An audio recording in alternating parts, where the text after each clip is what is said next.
இந்த அதிகாலை வேளையிலும் இந்த இடத்துல நம்ம கூடி இந்த செப்டம்பர் மாதத்திற்கான ஆசீர்வாதத்திற்காக தெய்வ சமூகத்தில் நாம் கூடியிருக்கிறோம்.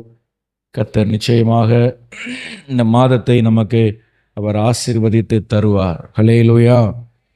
இது ஒரு ஜெயத்தின் மாதமாக கர்த்தர் நம்மோடு கூட இருந்து அவர் நம்மை நடத்துகிறார். ஆமென். ஹல்லேலூயா. அதனாலே நாம் தைரியமாக இருப்போம். தைரியமாக இருங்க. ஆண்டவர் உங்களை ஒரு நாளும் கைவிடுகிற தேவன் அல்ல. ஹல்லேலூயா. 1 பேதுருவின் புஸ்தகம் 5ஆம் அதிகாரம், 1 பேதுரு புஸ்தகம் 5ஆம் அதிகாரம், அதிலே 10ஆம் வசனத்தை வாசிக்க கேட்கலாம்.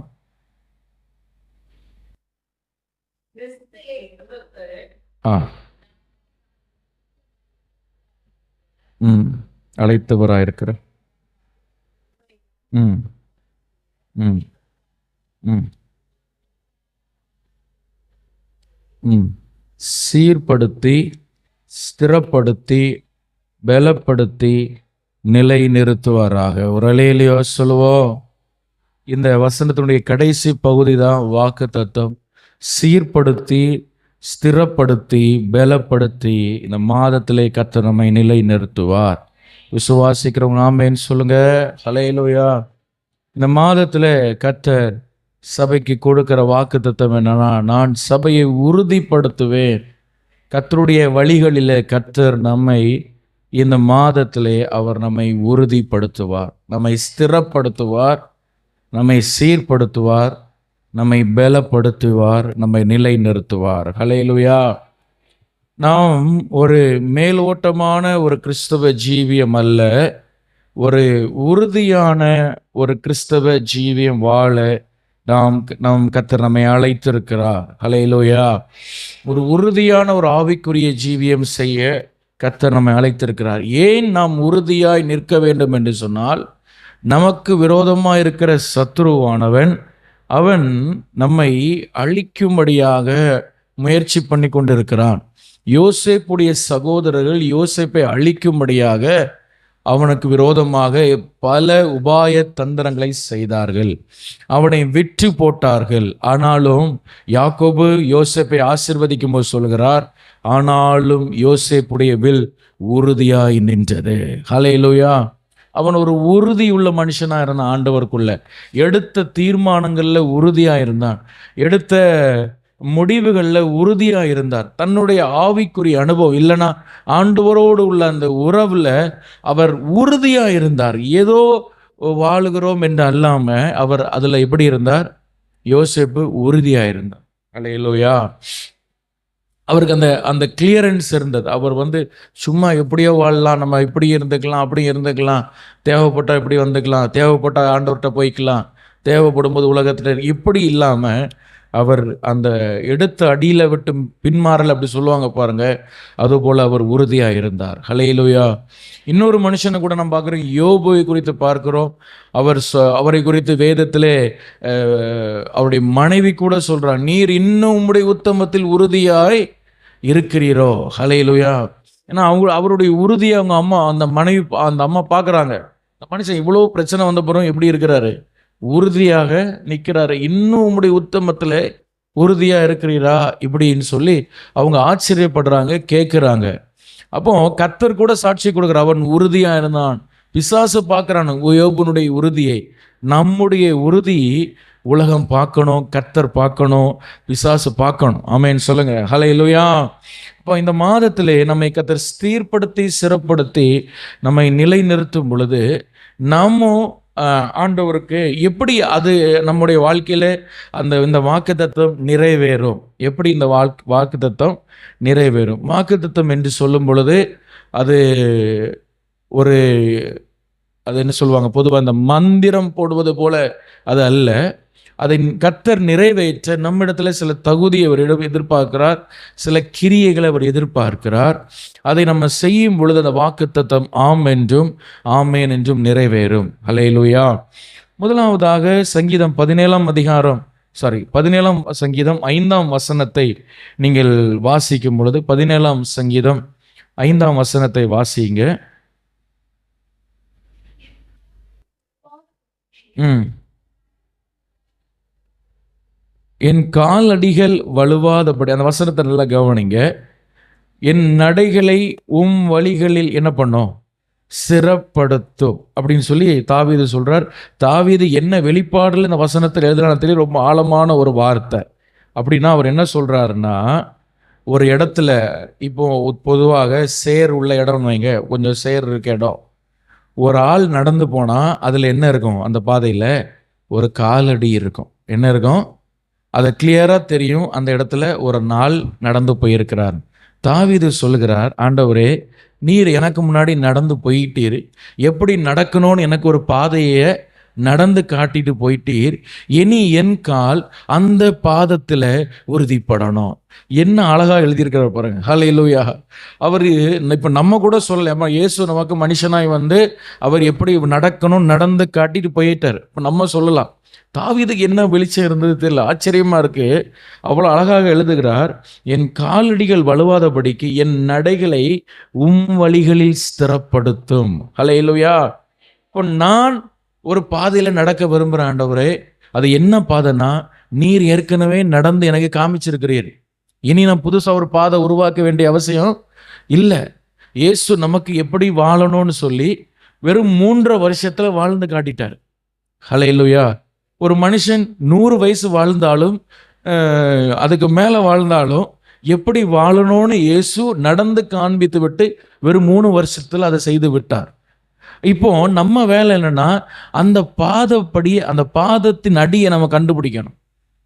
இயேசு எப்படி நடந்தார், அதுக்கு மேலே நம்முடைய காலை வச்சு நம்ம அழகா நடந்து போயிற பரிசுத்த ஆவியானவர் இந்த மாதத்தில் நமக்கு உதவி செய்வார். கரங்களை உயர்த்தியா கர்த்தரை மகிமைப்படுத்தும். ஹல்லேலூயா.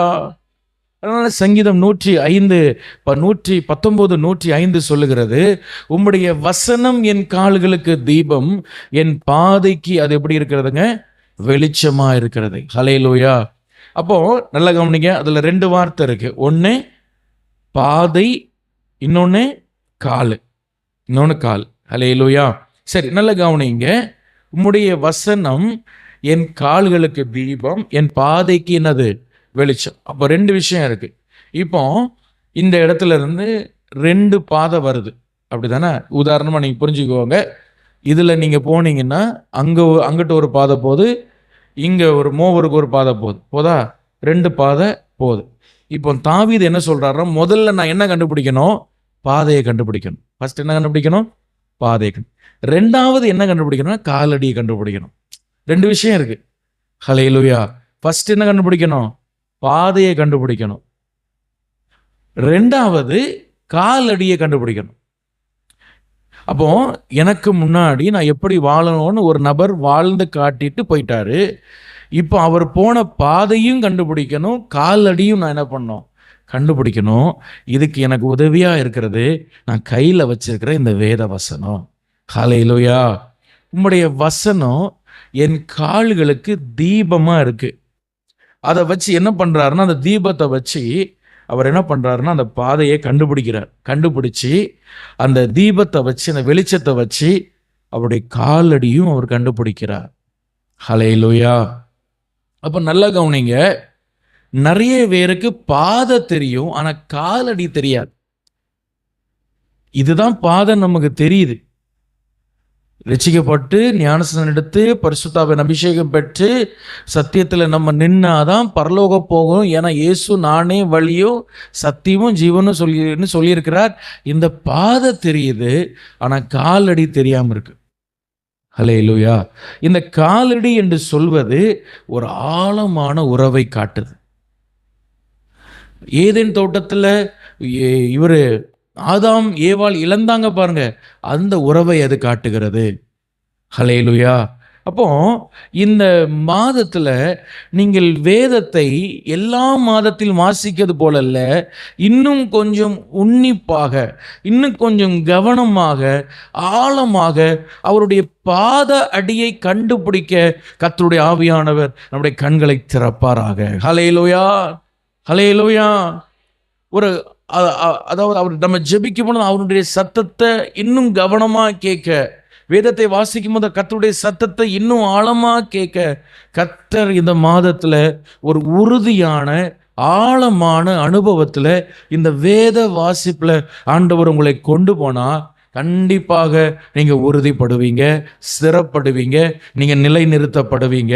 இந்த வேதம் நமக்கு ஒரு பெரிய பாதை காட்டுகிற வெளிச்சமா இருக்கிறது. ஹல்லேலூயா. எனவே ஒரு கடமைக்காக ஒரு ஏதோ நேரத்தை முடிக்கணும், ஒரு கடமை நிறைவேற்றணும் என்று வேதத்தை வாசிக்கதல்ல. நம்ம வேதத்தை வாசிக்கும் பொழுது கர்த்தர் என்னோடு என்ன பேசுகிறார், இந்த வசனத்திலிருந்து கர்த்தர் என்னதுக்கு என்ன வெளிப்படுத்த விரும்புகிறார், இந்த வசனத்தின் மூலமாக ஏசப்பா என்னோட என்ன சொல்ல வராங்க என்று நம்ம கொஞ்சம் ஆழமா நம்ம பார்க்க வேண்டியது ரொம்ப அவசியமா இருக்கு. ஏன்னா அப்படி பார்த்தாதான், அப்படி உன்னிப்பா அவர் சத்தத்தை கேட்டாதான் எதை கண்டுபிடிக்க முடியும், காலடியை கண்டுபிடிக்க முடியும். அல்லேலூயா. ஏசப்பா என்ன பாதையில நடந்திருக்கிறார், நான் என்ன பாதையில போக வேண்டும் என்று அவருடைய காலடியை நம்ம கண்டுபிடிக்க முடியும். ஸோ முதலாவதாக இந்த மாதத்துல வேதத்தை கொஞ்சம் ஆழமாக படிக்கிற ஒரு அனுபவத்துல கர்த்தர் நம்முடைய கண்களை அவர் திறந்து நடத்துவாராக என்று சொல்லி உங்களை நான் ஆசீர்வதிக்கிறேன். அல்லேலூயா. இரண்டாவதாக பிலிப்பியருக்கு எழுதின நிருபம் 1 அதிகாரம் 27 நீங்கள் பார்க்கும் பொழுது, பிலிப்பியர் 1 அதிகாரம் 27 பாருங்க.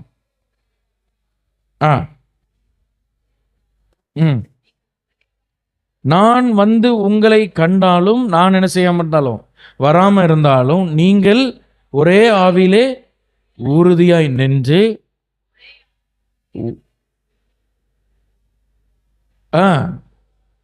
போராடி ஒன்றிலும் மறலாதிருக்கிறீர்கள் என்று உங்களை குறித்து நான் கேள்விப்படும்படி எவ்விதத்திலும் நீங்கள் கிறிஸ்துவின் பாத்திரராக மாத்திரம், கிறிஸ்துவின் சுவிசேஷத்திற்கு பாத்திரமா நம்ம நடக்கணும். அப்படின்னா இங்கே பவுல் அழகாக சொல்கிறார், நீங்க ஒரே ஆவி உடையவர்களாய் இருக்க வேண்டும். ஒரு ஆமென் சொல்லுங்க.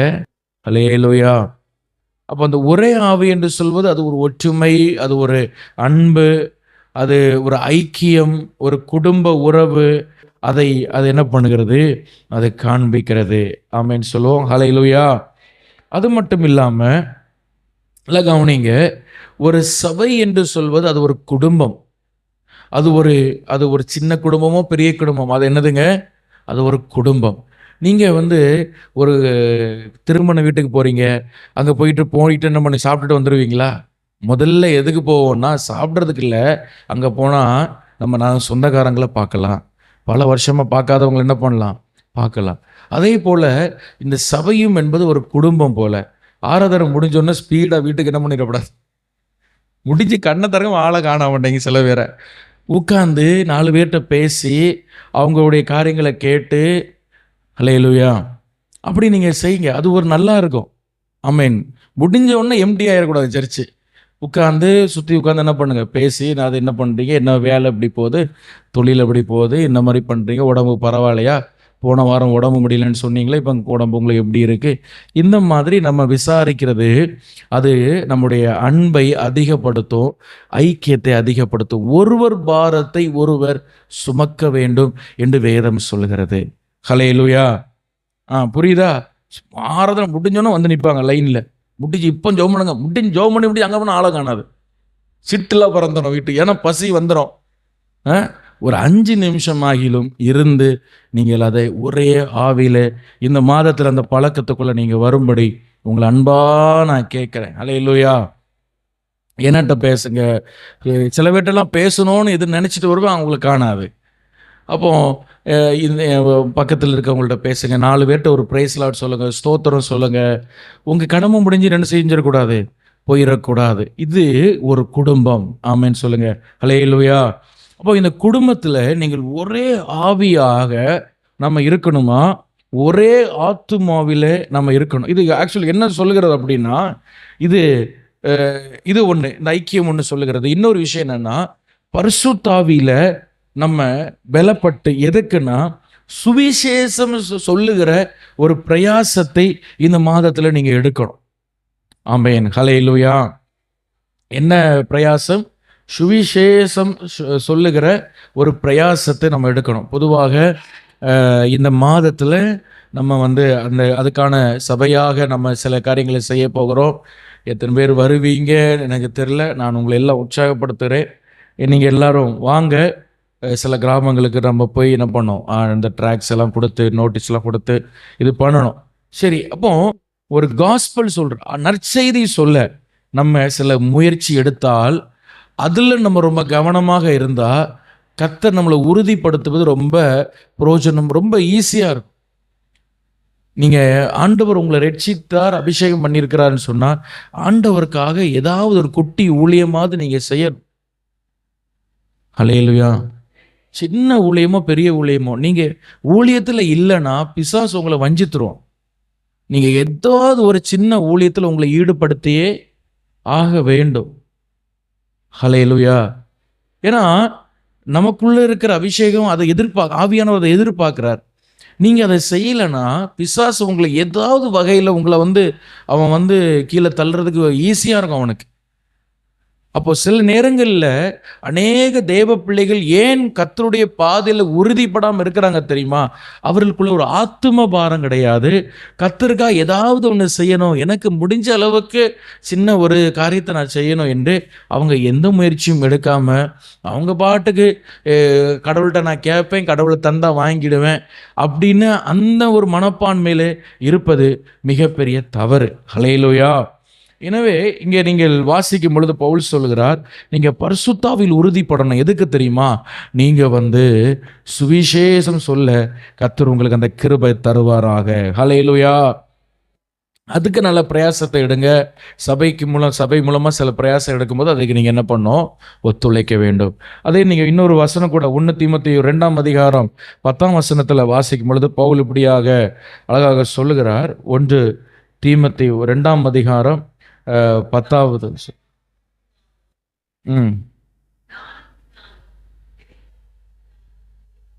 இல்லை, நான் சகித்து இருக்கிறேன். 2 தீமோத்தேயுவா? 2 தீமோத்தேயு 2:10 பாருங்க. அது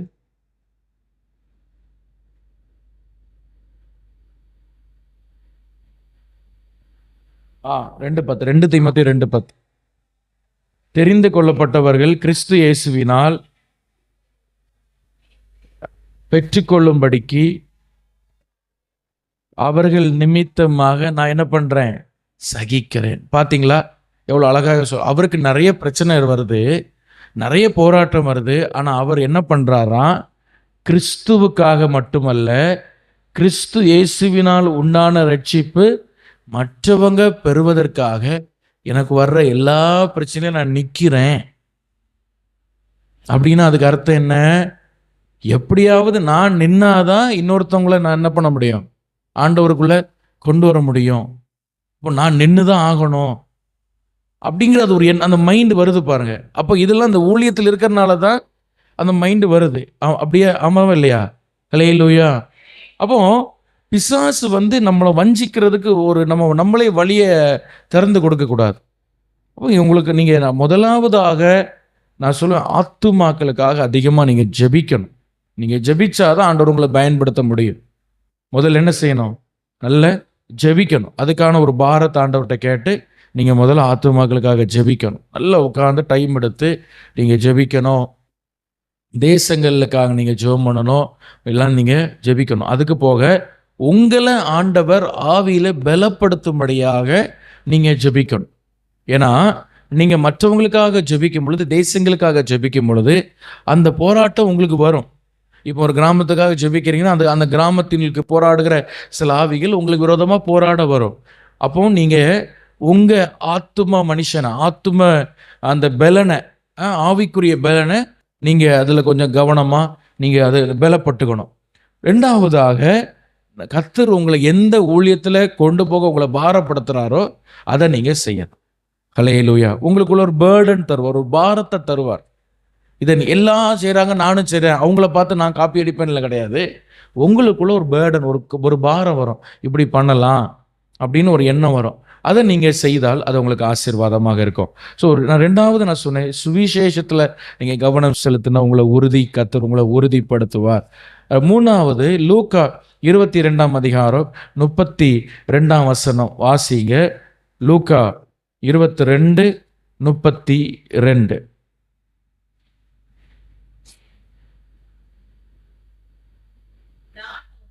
ஆ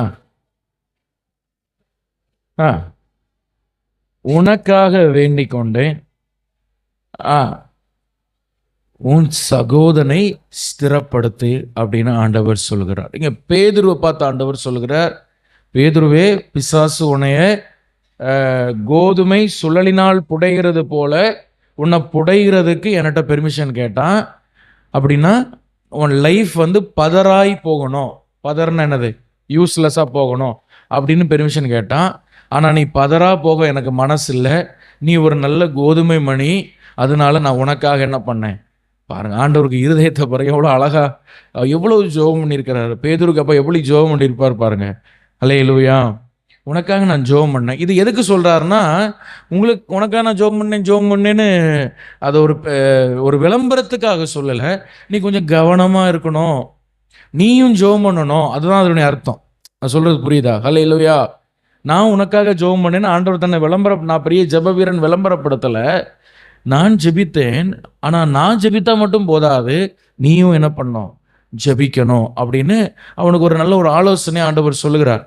நீங்கள் 28ஆம் வசனத்தில் பாருங்க, இயேசு சொல்கிறார், மேலும் எனக்கு நேரிட்ட சோதனைகளில் என்னோடு கூட நிலைத்திருந்தவர்கள் நீங்களே. அப்போ 3 வருஷம் ஏசப்பாக்கு நிறைய சோதனை வந்தது. இந்த 3 வருஷம் இயேசுவுக்கு வந்த சோதனையில் சீஷர்கள் இயேசுவோடு கூட என்ன பண்ணாங்க? நின்றாங்க. நிறைய பேர் இயேசுவோடு போயிட்டாங்க. அப்போ கூட பேதுரு சொல்கிறார், நான் யார்கிட்ட போவோம்? ஜீவ வார்த்தை உங்கள்கிட்ட தான் இருக்கு அப்படின்னு சொல்லி இயேசு கிட்ட நின்றுட்டாங்க. ஆனால் இனி ஒரு சோதனை வரப்போகுது. இது 3 வருஷம் வந்தது மாதிரி அல்ல, இது இன்னும் கொஞ்சம் ஒரு டேஞ்சரான ஒரு விஷயம். ஒரு இன்னும் கொஞ்சம் ஆழமான ஒரு சோதனை வரப்போகுது. அப்படி வர்றதுனால சீமோனே, நீ இன்னும் ஆழமாக ஜபிக்கணும், நீ இன்னும் ஆழமாக ஸ்திரப்படணும் என்று சொல்லி ஆண்டவர் சீமோன்ட்ட, அதுக்கு பிறகு நீங்கள் பார்த்தீங்கன்னா 3 முறை அவனை ஜெபிப்பதற்காக ஆண்டவர் எழுப்புவார். அல்லேலூயா. எத்தனை முறை எழுப்புவார் ஏசப்பா? 3 முறை அவனை எழுப்புவார். 3 முறை அவனுக்கு கண்ணு சொக்கிட்டு தான் அப்படியே தான் பார்ப்பான், ஒரு கண்ணை மூடிட்டு. அப்போ அந்த ஜெபிக்க முடியாத ஒரு நிலை இருந்ததுனால அவன் இயேசுவை சபிக்கிறவனாக மாறிட்டான். ஆனால் ஆண்டவர் அவனுக்கு சொன்னார், நீ ஸ்திரப்பட்டு, நீ குணமான பின்பு நீ உன்னுடைய சகோதரனை நீ ஸ்திரப்படுத்து. ஹல்லேலூயா. இந்த வார்த்தை பேதுருக்குள் ஆழமாக இருந்தது. பிறகு அவர் குணப்பட்டார். பெந்தேகோஸ்து நாளிலே பரிசுத்தாவின் அவர் மேல் ஊற்றப்பட்டது. ஆவியானவர் அவரை குணப்படுத்தினார், அவரை ஸ்திரப்படுத்தினார். அவர் ஒரே நாளில் 3000 பேரை ஸ்திரப்படுத்திட்டார். எவ்வளவு பெரிய அபிஷேகம் பாருங்க. ஹல்லேலூயா, ஹல்லேலூயா. அப்போ கர்த்தர் நம்மை ஸ்திரப்படுத்தணும் அப்படின்னா நமக்குள்ள ஒரு ஆழமான ஜெப ஜீவியம் வேணும். அந்த ஜெப ஜீவியம் எப்படிப்பட்ட ஜீவியம்னா, இயேசுவை போல ஜெபிக்க இந்த மாதத்தில் ஆண்டவர் நமக்கு உதவி செய்வாராங்க. ஹல்லேலூயா, ஹல்லேலூயா. நமக்கு முன்னாடி ஒரு நபர் வாழ்ந்து போயிருக்கிறார். அவர் நமக்கு முன்னாடி வச்ச ஒரு உதாரணம் எப்படிப்பட்ட உதாரணம் தெரியுமா? அவர் ஒரு ஜெப வீரனா இருந்தார். அப்போ நம்ம ஏசப்பாட்ட கேட்கணும், ஏசப்பா நான் ஜெபிக்கணும், ஆனா எப்படி ஜெபிக்கிறேன் தெரியுமா? எனக்கு ஒரு ஆசை, உங்களை மாதிரி நான் ஜெபிக்கணும். யார மாதிரி ஜெபிக்கணும்? உங்களை மாதிரி ஜெபிக்கணும். இந்த பேதுருவுக்கு நிறைய இடத்துல இயேசு ஜெபிக்கிறதற்கு எக்ஸாம்பிளாக இயேசு எப்படி ஜெபம், இப்போ நம்ம ஜெபம் பண்ணுறதை நீங்கள் நீங்கள் ஜெபம் பண்ணுறதை பார்க்குறீங்க, மற்ற ஊழியக்காரங்க ஜெபம் பண்ணுறதை நம்ம பார்க்குறோம் எப்படி ஜெபம் பண்ணுறாங்கன்னு. அப்போ இயேசு எப்படி ஜெபம் பண்ணார் நீங்கள் பார்த்துருக்கீங்களா? யாரும் பார்த்ததில்லை. ஆனால் பேதுரு, யோவான், யாக்கோபுலாம் பார்த்துருக்காங்க. இயேசு மெனக்கட்டு இவங்களை கூட்டிகிட்டு போய் மறுரூப மலையில் உட்கார வச்சு அவங்க முன்னாடி ஜெபம் பண்ணுறார். இப்படி தாண்டா ஜெபம் பண்ணணும், இப்படி தான் ஜெபிக்கணும். எவ்வளோ ஒரு நல்ல அனுபவம். ஹல்லேலூயா. எவ்வளோ நல்ல அனுபவம் பார்த்தீங்களா? இயேசுவை பார்த்துக்கிறாங்க, இவ்வளோ நல்ல எக்ஸாம்பிள், இப்படி தான் ஜெபிக்கணுமா, இப்படி தான் பண்ணணுமா, ஆண்டவர் நல்ல ஒரு உதாரணத்தை அவங்களுக்கு காட்டி கொடுக்குறார். ஆனால் பிறகும் அவர்களால் என்ன பண்ண முடியல? ஜெபிக்க முடியல. ஆனால் பிற்பாடு பேதுருடைய நிருபங்களில் அவர் சொல்கிறார், நாங்கள் அதை பார்த்தோம், கண்ணால் கண்டோம், சும்மா நாங்கள் கட்டுக்கதெல்லாம் பேசலை, அந்த மகிமையை நாங்கள் கண்ணால் என்ன பண்ணோம்? பார்த்தோம். இயேசு ஜெபிக்கும் பொழுது எவ்வளோ மகிமை இறங்கும், எப்படி ஜெபம் பண்ணுவார், அவர் எவ்வளோ பெரிய ஜெப வீரன்னு நாங்கள் கண்ணால் பார்த்தோன்னு அவருடைய பேதுரு நிருபங்கள் அவர் எழுதுகிறார். அப்போ நமக்குள்ள ஒரு ஆசை, ஏசப்பா நீங்கள் எப்படி ஜெபம் பண்ணி எனக்கு தெரியாது, ஆனால் எனக்கு ஒரு கிருபை தரணும், உம்மை போல ஜெபிக்கிற ஒரு கிருபையை இந்த மாதத்தில் எனக்கு நீர் தரணும். ஹல்லேலூயா. ஏன்னா நமக்கு வருகிற சோதனைகள் பாடுகளில் நம்ம ஜெயம் எடுக்கணும்னா, இனிமேலும் நம்ம சாதாரண மேலோட்டமான ஒரு கணுக்கால் அளவு ஜெபம், முழங்கால் அளவு ஜெபத்தை நம்பிட்டு இருக்க கூடாது.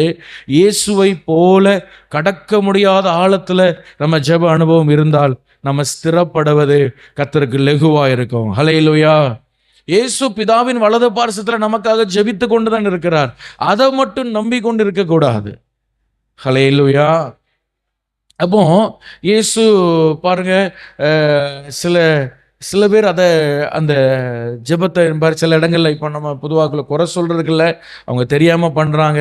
சில சபைகளில் போனீங்கன்னா அந்த பரமண்டல ஜெபத்தை என்ன பண்ணுவாங்க, அவங்க ரிசைட் பண்ணிட்டு அதையே சொல்லிட்டு இருப்பாங்க, மற்றபடி வேற ஜெபிக்க தெரியாது. அதெல்லாம் பாருங்கள், அதில் ஒரு குழந்தையினுடைய அனுபவம்.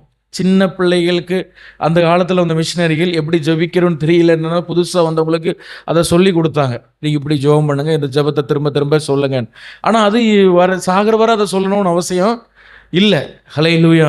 இப்போ இயேசு எப்படி ஜெபித்தார், அது போல ஒரு அனுபவத்தை நமக்கு தந்தால் நம்ம சீர்படுவோம், சிறப்படுவோம், நம்ம நிலை நிறுத்தப்படுவோம். ஹல்லேலூயா. ஆண்டவர் எனவே இந்த மாதத்தில் இந்த வார்த்தையின் மூலமாய் கர்த்தர் உங்களை ஸ்திரப்படுத்தி சீர்படுத்தி நிலைநிறுத்துவாராக என்று சொல்லி உங்களை மனதார ஆசீர்வதிக்கிறேன். கர்த்தர் நம்மை ஆசீர்வதிப்ப நம்ம ஜெபம் பண்ணுவோம். தேவ சமூகத்தில் நம்ம முழங்கால் பண்ணிடலாம், ஜெபம் பண்ணலாம். ஹல்லேலூயா. கேட்ட வார்த்தைகளை வைத்து ஒரு 2 நிமிடம் இருக்கிறது, நம்ம எல்லாரும் ஜெபம் பண்ணுவோம். 3 காரியங்கள் நான் உங்களுக்கு சொன்னேன். கர்த்தர் உங்களோடு கூட எந்த வார்த்தையை இடைப்பட்டாரோ அந்த வார்த்தைகளை வைத்து நீங்கள் ஜெபம் பண்ணுவோம். ஆண்டவரே, வேத வசனத்தில் ஒரு ஆழமான அனுபவம், சுவிசேஷ பாரத்தில் என்னை கொண்டு போகணும். அதுபோல் ஜெபத்திலையும் ஒரு ஆழமான ஒரு அனுபவத்தில் என்னை நடத்தணும், என்னை நீர் உறுதிப்படுத்தணும். ஆண்டவரே, உம்முடைய வழிகளில் என்னை நீர் உறுதிப்படுத்தணும் என்று சொல்லி ஆமென். ஸ்தோத்திரம். கர்த்தர் ஆமென் நம்மை நிச்சயமாக உறுதிப்படுத்துவேன் என்ற வாக்கு பண்ணியிருக்கிறார். அந்த வாக்கு தத்துவம் எனக்கு இந்த நாட்களில் நிறைவேறணும். ஆண்டவரே ஆமென். ஸ்தோத்திரம். ஒரு ஆழமான ஒரு உறுதியில் நீர் என்னை நடத்தணும். ஆண்டவரே மகு ஸ்தோத்திரம். ஹல்லேலூயா, ஹல்லேலூயா, ஹல்லேலூயா, ஹல்லேலூயா, ஹல்லேலூயா, ஹல்லேலூயா. ஆமென். இடறி விழுகிற நிலைமைகள், விழுந்து போகிற நிலைமைகள், இதெல்லாம் எனக்கு வேண்டாம் அப்பா. ஒரு உறுதியான நிலையில் என்னை நடத்துங்கப்பா, எனக்கு அந்த கிருபையை தாருன்னு சொல்லி கேட்போமா? ஹல்லேலூயா. நீர் சொன்ன இந்த வாக்கு தத்தம் என் மேல் நிறைவேறட்டும் ஆண்டவரே, இந்த வாதத்தில் எனக்கு நிறைவேறட்டும் ஆண்டவரே. ஆமென். நமக்கு ஸ்தோத்திரம், ஸ்தோத்திரம், ஸ்தோத்திரம், ஸ்தோத்திரம், ஸ்தோத்திரம், ஸ்தோத்திரம், ஸ்தோத்திரம், ஸ்தோத்திரம், ஸ்தோத்திரம். ஹல்லேலூயா. ஸ்தோத்திரம், ஸ்தோத்திரம். ஜெபம் பண்ணுங்க, கொஞ்ச நேரம் ஜெபம் பண்ணுவோம். ஹல்லேலூயா, ஹல்லேலூயா, ஹல்லேலூயா.